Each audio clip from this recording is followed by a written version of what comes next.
တုံချင်းရဲ့ပွင့်ချိန်နဲ့ကိုင်မှာခွဲဒီချေဆိုတဲ့ပန်းကလေးဟာရှာတယ်တလုံးမလေးခါတုံချင်းမှာခူးချွေခဲ့ပြီးမှခွဲကိုဖြူဆိုင်မိတော့နွမ်းပေါက်ခွဲ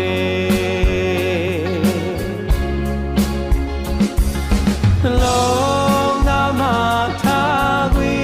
မရှိတော့ရင်လေတခါချင်းခဲ့ဘူးလို့ဝန်တာတယ်မမေနိုင်ချင်နေပဲနှုတ်ဆက်ခဲ့တယ်အချစ်ရဲ့နေရတော့ခွေသွားတော့